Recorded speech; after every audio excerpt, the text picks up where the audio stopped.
So the UFC rankings only go up to 15, and that's not enough for me. That's no fun. We need more than that, right? So what I'm gonna be going through today is I'm gonna go through every weight class, but we're starting here with flyweight. My top 25 fighters in each weight class. There's gonna be a lot of things that go into it, and really there's no rhyme or reason like exactly where people are ranked. Some people I just think that they would beat this guy, so I put him above him. Some guys did beat this guy, so I put him above him. Some of them I just like this fighter. I'm gonna be completely honest. Some of them are just there because I like them there, right? So these are not gonna match with the actual UFC rankings, and the champions are included in the rankings. This is the top 25, but it's not like ranked like champion and then one, two, three. The champion is included, but spoiler, I think a lot of the champions are the best fighters in their weight class right now, so the majority of them are going to be at the top, right? So, without any further ado, let's get into this thing, right? With number 25, Ray Saruya, right? So, my reasoning here for Ray Saruya, listen, Ray Saruya is really good. He's a great grappler, right? He's great. His striking is behind, and that is a problem. But we go in, like, he just had a fight with Joshua Van where his cardio is amazing. This guy shot something like 21 takedowns, I believe, and he didn't get very many of them. Joshua Van, we'll talk about later. He's very good. But his cardio is great right here. His cardio is amazing to shoot that many takedowns. And his scrambling in his first fight, he fought Carlos Hernandez in his first fight. That was a very entertaining match, a very entertaining fight. It might as well have been a wrestling match. It was from the very beginning, scrambles. It was a very exciting fight. So we got Ray Saruya in at 25. He could definitely climb up. I'm a big fan of Ray Saruya. I think he could definitely climb up the rankings a little bit, but we have not seen a ton of him yet. So for now, 25 is the spot where we got him, right? Number 24, Jafel Feoho, right?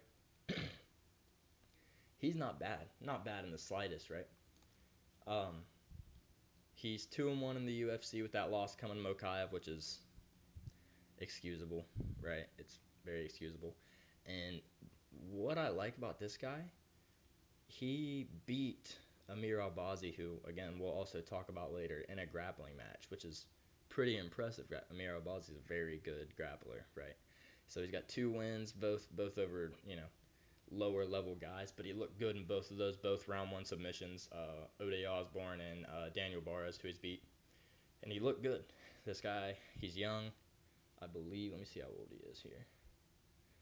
31, so I guess he's not too young, but definitely has a future. He can definitely climb up these rankings. All right, so number 23 is going to be Clayton Carpenter. Clayton Carpenter is not bad at all. He is young. He's 28 and was undefeated up until his last fight. Just lost to Tagir Ulanbekov, who, again, we will talk about later. And it wasn't, okay, listen, Tagir won the fight. It was pretty clear that he won the fight. But it wasn't dominant to the point where I would be like, man, Clayton Carpenter is really not good. He looked good. He's got good cardio. He's strong. Tagir, obviously, great wrestler. So it's and he's very long. It's hard to fight against a guy like that, especially at a lower weight class where he's at. Um, but Clayton Carpenter looked good in that fight. I was thoroughly impressed. I picked Ulanbekov and was thoroughly impressed the whole time with how well Clayton Carpenter fought. Right. So now next up, number 22, I believe, Matt Schnell. Listen, Matt Schnell is a great fighter. He's good ground game, good stand up. The chin's gone. It's just gone. There's no more chin to this guy. His last fight, he got subbed in the second round by Cody Durden. Before that, the nice left hook knockout from Steve Urseg. And those are two excusable losses. Before that, he lost to Mateus Nicolau. The chin's just gone. It just is. And it's sad to say Matt Schnell's really not bad, but he's getting up there in age, and like I said, the chin's just gone. No more chin for Matt Schnell. So number 21, Tim Elliott. Now, for some reason, Tim Elliott is still like in like the top 10. I simply don't know how he's still in the top 10. This guy doesn't fight, and when he fights, he doesn't I mean, he doesn't look super impressive. His last fight was in 23 against Sumo Durji, who he submitted in the first round, but it was like, it's Sumo Durji, you know what I mean? Like, he's not great. Before that, he lost to Muhammad Mokaev, which actually was pretty, I wouldn't say entertaining, but it was, he had his moments, you know? He's a guy's going to come in, he's going to give you his moments. He's getting up there in age. What is it? He's 38 years old. I can't keep him up too high in the rankings. You know what I mean? I can't put him up above these next few guys, right? And next up here we got David Dvorak. He's pretty good. He's still in the prime, I would say, of his career, but he's had a tough draw. He's 1-3 in his last four. Sorry, no, he is 0-3 in his last three. I guess he has 1-3 in his last four. His last fight says boxing. Is this guy not in the UFC anymore? I don't know. Anyways, that last loss was a loss against Steve Urseg. Before that, Manel Kape. Before that, Mateus Nicolau, who would have been in this had he not just randomly been cut from the UFC. But David Dvorak, he's not bad. He's a pretty good grappler, pretty good stand-up. He's pretty balanced guy. He's not bad, but he's not high. He's not good enough for me to put him above the guys that are coming up, right? So next, we have Cody Durden. I believe this is like number 19, I believe. Cody Durden, he's pretty good. He got beat up pretty bad by Josh Van, who we'll talk about in a little bit. Before that, he submitted Matt Chanel, and then before that, he lost to Tagir and to Bruno Silva, who, like, again, both we will talk about here in a little bit. Before that, though, he's been pretty active, really, and I'm looking at this. He was pretty active the last 2 years. He got a win over Charles Johnson before Charles Johnson went on that run throughout last year. I think he won like 4 or 5 fights in a row. I can't remember exactly, but yeah, Cody Durden's good. He's got a great chin, apparently, in his last fight. I mean, the guy was eating everything Josh Van threw at him for 3 rounds, and he got his ass beat, but there's not many people Josh Van's not going to do that too, right? But overall, I was pretty impressed with how he hung in there, and that is important as a fighter, right? So, all right, next up on the list, Lazy Boy Ronaldo Rodriguez. I don't know why, for some reason, he doesn't have a profile on the UFC page. He has this. You can click on it, and it just takes you right back to this. I don't know. He doesn't have a profile like the rest of the guys do. But he's 2-0 in the UFC so far. Got a fight coming up later this month, and he's looked pretty good. Am I overrating him? Probably. I'm pretty sure he got dropped by Ode Osborne in the Sphere. I know one of them dropped. I think they might have dropped each other. It was a very entertaining fight. Very entertaining fight. I like this guy. He's got a great personality, and he's very entertaining. For me, that's a good thing. He's only got 2 losses in his career. A split decision and a unanimous decision, both won the unanimous in 2020, the split in 2018. So significant amount of time. He's on a 7-fight win streak right now since then, and he's looked solid. He hasn't shown me anything to where I'm like, this guy's not good, right? So I believe he can continue climbing up these rankings for sure. Maybe he's a little too high. I don't know. Anyways, up next we have Andre Lima. If you don't recognize this guy off the bat, this is the guy that got bit. It's still one of the craziest things I think I've ever heard, to be honest. But undefeated. He's now 4-0 in the UFC. His first fight, he got bit. His Tapology actually says biting. And then since then, got 2 decision wins over Felipe Dos Santos and Mitch Raposo, both not very bad fighters. That could have definitely made this list somewhere. And then he submitted Daniel Barres after that. Listen, Andre Lima's very good. He's very good on the feet, very good on the ground. He's very good, and he's definitely going to start climbing up these rankings. We just got to see a little more of him. You know what I mean? He's 26 years old. He's very good. So he will definitely continue climbing up these rankings over the next few years, right? All right. Up next, another guy who definitely could have been higher and definitely will continue to climb. He's 29 years old, Alessandro Costa. He's very good as well. Um, he has two losses in the UFC, but they're both excusable. I mean, Amir Albazi and Steve Erceg are two reasonable losses. They're two very good fighters, two guys that one already has challenged for the belt, and one probably has a chance to get up there. He's hanging around that top 5 in the UFC rankings. You'll see where he's at in mine here in a little bit. But, right, number 16, right there, Alessandro Costa. Very, very good. All right, so up next, bang, we got Bruno Silva. That's number 15. So this is my active 15, top 15 rankings, whatever. Well, I guess he would be 14 if we counted the champion. But anyways, 35 years old, so he's probably on the back end of his career, especially being a flyweight. It's hard to hang around that long, and he did get beat up pretty bad by Manel Cap in his last fight. I know there was some stuff going on. I believe it was nut shots in the finish where Cap kicked him in the nuts and then got the finish. But to be honest, or maybe it was an eye poke. I can't remember. Anyways, uh, he's very good. Simple as that. He's a very good fighter, right? So he is going to be here at number 15. All right. So number 14 now. Bang, Charles Johnson, Energy. A year ago, or like 2 years ago, this guy simply just probably would maybe not even been on the list.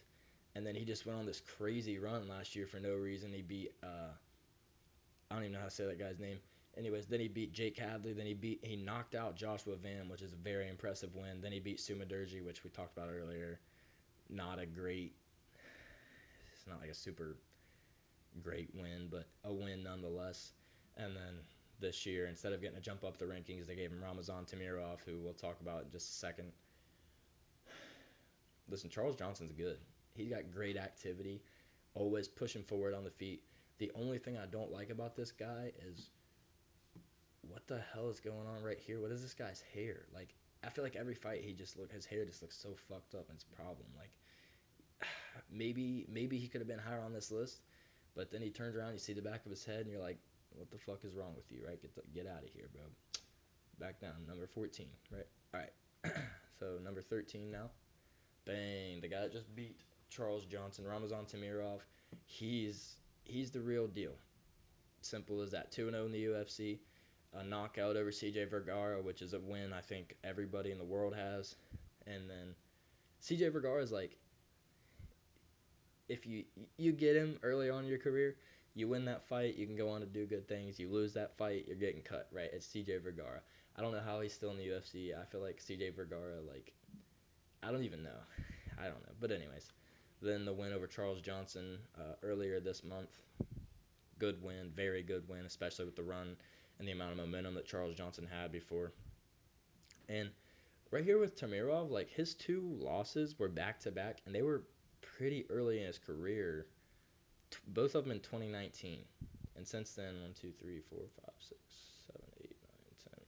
He's on an 11 fight win streak since then, and he is 28 years old. So this guy definitely has got great potential. He's going to keep climbing up these rankings.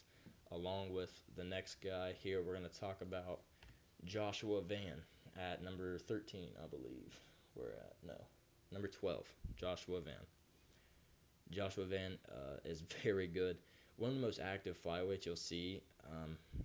He's already had 2 fights scheduled in, well, I guess technically one of them was canceled, and he still fought on that same date, but he also fought in December.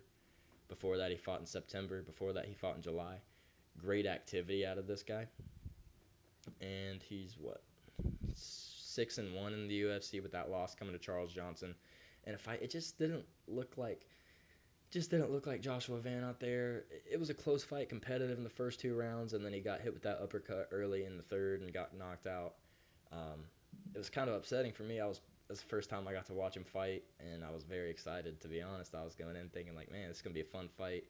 I'm hearing so many good things about this Joshua Van guy, and then he gets knocked out in the third round. But he looked good in that fight. It was a very good fight. Competitive, a lot of action. It was a great fight. This guy got great pressure, great boxing, great body shots. He just moves forward. He's got everything it takes. He has great takedown defense. We talked about Ray Saruya earlier. I want to say he was like 5 for 21 in that fight on takedowns. Ray Saruya was. So Joshua Van, obviously, that's great takedown defense, and he was doing a good job of not stuffing a takedown and then getting held in the fence like somebody or some people, I guess, rather. Aldo. He was doing a good job at defending the takedowns, coming back to his feet and disengaging, which proves that um, getting stalled against the cage is a choice. Um, I think Joshua Van's a great. He is the embodiment of just not choosing to be held against the cage like a pussy, honestly, right?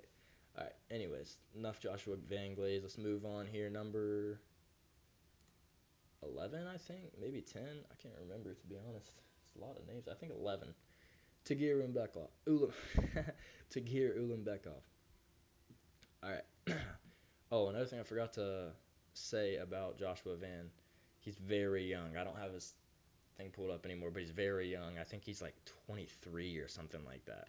Anyways, Tagir Ulanbekov, 33 years old. Only one loss in the UFC against Tim Elliott back in 2022. It was a decision loss, and that's not a terrible loss. That's a few years ago. Tim Elliott, he's maybe just outside of his prime, but he's still, like we said, he had a very close fight with Muhammad Makayev, which is he also would have definitely been pretty high on this list had he not also been cut from the UFC. But anyways, he's got a win over Bruno Silva, and he's got a win over Cody Durden, and then of course that win over Clayton Carpenter at UFC 311, where he looked great. Like I said, Clayton Carpenter looked good in that fight. Tagir Ulanbekov was big. He was touching him up with the jab. He's strong. He landed a few takedowns where he just picked Clayton Carpenter up and threw him on the ground like it was nothing, and it was beyond impressive for a guy like Tagir Ulanbekov. You wouldn't look at this guy and think like he's the strongest man in the world, but he's 5'7" at flyweight, but I think he's taller than that. Honestly, I think he's more like 5'8", 5'9".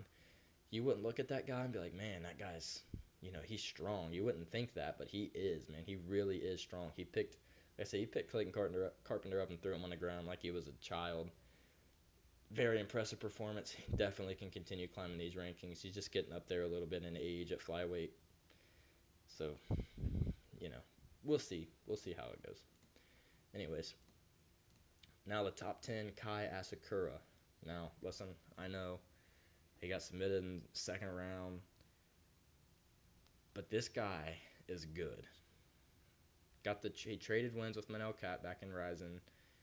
When was that? That was a long time ago. 2019 is when he lost, and he beat him in 2018. Those are good. That's a good win either way, and a close loss. Still a good loss. Like, it was a good fight. He got finished, but he looked good in that fight. And to be honest, listen, I know the guy has no ground game. Well, I'm not gonna say no ground game. He was fighting against Pantoja, who's probably the best grappler at flyweight, but this guy is dangerous. There's a lot of guys above him on this list who he could land that knee that he landed on Pantoja, and they're going out cold. Which I know Pantoja's got his defense on the feet is a little lackluster, but um, he lands those knees on all kinds of people. His knees are like scrolling through his Tapology. It's like knee to the body, knee, soccer kick. It's like this guy's knees are unbelievable. Grounded knee. It's like his knees are unbelievable. Probably the best knees I've ever seen in the sport, to be honest. Flying knees to the body, just stand up knees in the clinch. Like, this guy is an elite striker and will finish a lot of guys on the feet. We just got to shore up that takedown defense, which he's 31. He's got time. He can definitely still shore that up. Like I said, he can definitely go shore up that takedown defense, improve the grappling a little bit, and he could definitely make a run back towards the title, maybe top 5 kind of area. But for now, one fight in the UFC, and he got submitted in the second round. Number 10 is where he stays. Up next, Asu Almabayev. just lost to Manel Cop, but before that, he's looked very good in the UFC. He's dominant on the ground, and he's not bad on the feet. Something I feel like kind of gets overlooked with Tasu Ambayev is how good he is on the feet. Like, he's not finishing guys necessarily on the feet, but he looks good. He's outstriking guys in these fights. In these fights that he's winning, he's outstriking these guys, and then people overlook it because his name ends in EV. You know, he's from that kind of mountainous area, so people will overlook it. But very, very good grappler, and he's a good striker, and he's young. He's 31. All right. Up next, number 8, Amir Albazi. Amir Albazi lost his last fight to Brandon Moreno, but he didn't look too bad. Before that, got that controversial win over Kai Kara France, and then what I think, well, I mean, obviously that's probably his best win, but a second is that Alessandro Costa win, where he actually finished Costa on the feet, which, I mean, hit him and then ground and pound after that, but that's a very good win. And that loss to Brandon Moreno is his first loss in the UFC. This guy's really good. I don't know about him. Like, obviously, so I've got him down at number 8. Being ranked number 3 is pretty. I don't know. I don't think he's the fourth best flyweight in the world, but that's neither here nor there. I guess that's what this list is for, actually. So I guess it is for here. But anyways, up next, this guy challenged for the belt, Steve Erceg. He's good. He's a really good fighter, right? Very clean boxing, and some people for some reason, some people saw the knockout over Matt Schnell and just instantly decided that he's just a boxer. If you go back and look in the regional scene, he won 5 of his 7 fights in the Australian promotion he fought in by submission. Like, this guy is a grappler, and it sounds weird to think when we're talking about Steve Erceg, I think of him as a grappler, but I know he got out-grappled by Pantoja. Like I said, Pantoja's the best grappler at flyweight. But Steve Erceg's good. He's very good on the ground. And it gets overshadowed by how good his striking is. Well, his boxing specifically. The kicks could be improved. But they're not, I mean, that's not like a necessary skill. And the best thing about this guy, he's 29 years old. Like, this guy's going to make another run at the belt. Will he win it? Who knows? We'll see. Right? But he's very good. He can beat. I think he can definitely beat a lot of guys above him in the rankings. I picked him to beat Kai Kara France, who we'll talk about here in a minute. Kai Kara France has that power. It's kind of a game changer. Sometimes, that can be the difference in a fight, and ultimately it was. I thought he looked good up until then, and then Kara France ended up landing that step in right hand and put Steve Erceg's lights out. But anyways, up next, I believe this is number 6, Manel Cap. Really good fighter, very good striker. The grappling needs to be shored up. Lost to Mokaev, which was one of the most boring fights I think I've ever watched. They stood halfway across the octagon from each other for the first 3 minutes of the fight. Just not, and I'm not gonna say it's Cap's fault. It's probably more of Mokaev's fault, but anyways, he's got a few losses in the UFC 3. One to Nicolau, who is a good fighter. Like I said, he just lost a few fights and got cut. One to Pantoja, and then that one to Mokaev. Just knocked out Asu Amabayev. Before that, knocked out Bruno Silva. Both kind of controversial finishes with the nut shots, eye pokes, whatever. But either way, he's got a win over David Dvorak, who was on this list. And then the flying knee against Ode Osborne was unbelievable, perfectly timed, put his lights out. Manel Cap, powerful, fast. Just got to, kind of stir up the grappling a little bit. And he's young. He's 31, so he's got time to do that, right? All right, and up next now, Kai Kara France. I do think that if that fight was booked between Kara France and Manel Cap, I do think Kara France would win. And I do think he'll get the next title shot, but I do not think he'll beat Pantoja. I think Pantoja is damn near unbeatable right now. That guy is on another level at the moment. Obviously, the really, really close fight against Amir Albazi. I'm not gonna say, it could have went either way. To me, I personally had Garbrandt winning, but I can see where Albazi won. So I'm not gonna say it was a robbery. And then obviously the knockout over Steve Urseg's probably his best win. Um, he lost to Brandon Moreno, but he looked good in that fight. Very competitive fight, and then Moreno landed that hard liver kick, and down he went. But he looked great in that fight. He looked good against Albazi. Looked good against Steve Urseg, obviously. Ended up knocking him out. And, I can't argue with that, right? He's 31 years old. He's got a few more years of his prime to maybe can continue to get a little better, and maybe he can make a shot at this belt. Maybe he's the guy that has the power to put Pantoja out. Who knows? I doubt it, but, we'll see, right? All right, next up, number 4, I've got Brandon Moreno down here. This might be a little controversial, but I do think he's a little bit on the back end of his career. He's still young as well, but I think going through those wars with Figgy, that fight, he took a lot of damage against Royval. It was a split decision. I thought Royval clearly won, and then a lot of damage in that Pantoja fight. Listen, Brandon Moreno is really good. I just think we've seen the best of him already. I think now he's going to start declining a little bit. But, being the 4th best guy in the world is obviously he's no slouch, right? But I just think these next 3 guys all beat him, and I think they're all kind of on a level of their own. Brandon Moreno, I think, is a step up from the last few guys, and then I think these guys are another step up after that. So without further ado, let's get into the top 3. And so at number 3, I have Tatsuro Taira. Listen, that might be a hot take. I don't know. We'll see. He's 25 years old, and this guy is unbelievable. His grappling's on another level. He just does things that, are just so impressive to watch. I'm a wrestler myself, so watching him is, it's just so entertaining. He effortlessly passes. He's a fantastic grappler. Obviously, just had his first loss against Brandon Royval, but that's absolutely nothing to be ashamed of. It's Brandon Royval. And it was a close fight. I thought Royval won.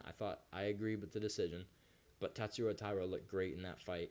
He's obviously very, very good, and personally, I think he has the best chance at beating Pantoja because of his grappling. I do think he would probably lose the fight still.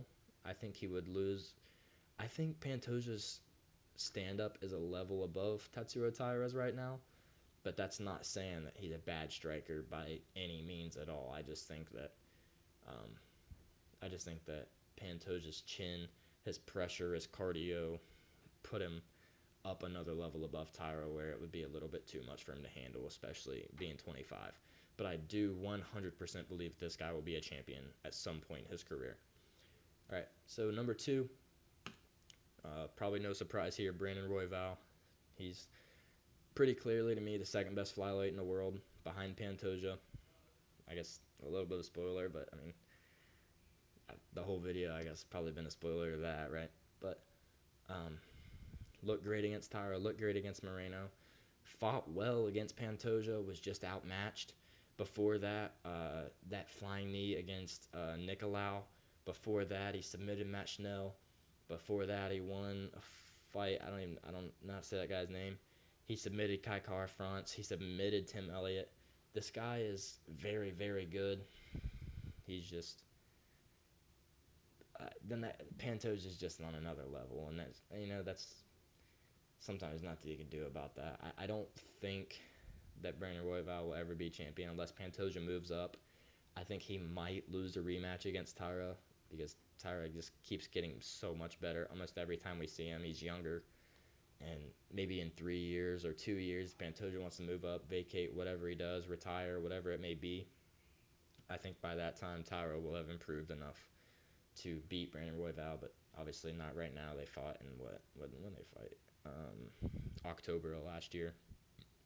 And like I said, it was a close fight, good fight. I thought Brandon won, but it was definitely a good fight, and I think Taira could end up closing that gap and jumping him. But anyways, Uh, Absolutely no surprise here to anybody. At number one, Alexandre Pantoja. What just happened? What just happened, guys? Hold on, time out. I'm gonna edit that out. Ah, shit. Hold on. We're gonna edit that out. Don't worry about it. Bang. Alexandre Pantoja. Let's go. Anyways, yeah, like, I mean, you've heard the whole time. This guy's on another level. Um, he's got a few losses in the UFC, but since then, he's now on a 7 fight win streak. And he's just looked amazing in all of them. He's looked dominant in all of them. Clearly won all of them, in my opinion. Um, I I could see an argument for both Steve Erceg and for Brandon Moreno, but I personally thought Pantoja won both those fights. Obviously, there's no debate in the Asakura fight, and I think there's no debate in the Royval fight. He submitted Alex Perez in the first round, submitted Brandon Royval in their first fight in the second round. The guy's on another level, and I think him losing his belt is going to be by choice. I don't think there's anybody right now that can beat this guy. And I think this number 9 pound for pound, I think that's a disgrace. I got Pantoja near my top five. I can't remember exactly. I don't have my list in front of me right now, but in the top five kind of range, he's on another level. He's unbelievable. He's 34 years old. I can see him holding on to the belt another 1 or 2 years. Truthfully, I think he beats Kai Kara France. I think if he gets a Royval fight after that, I think he beats him again. If he gets a Manel Cap fight after that, I think he beats him. If he gets, if Tyra wins a fight, I think he beats Tyra right now. He's just on another level. He just is, right? So, bang, that's the end of the list. Hope you guys enjoyed. This is a new channel. Would really appreciate you guys pushing it out to your friends. Drop a like on the video, maybe comment, push me out a little bit. And if you would like, you enjoyed the video, subscribe, right? This is Jake Bowling. I appreciate the watch. You guys have a good night.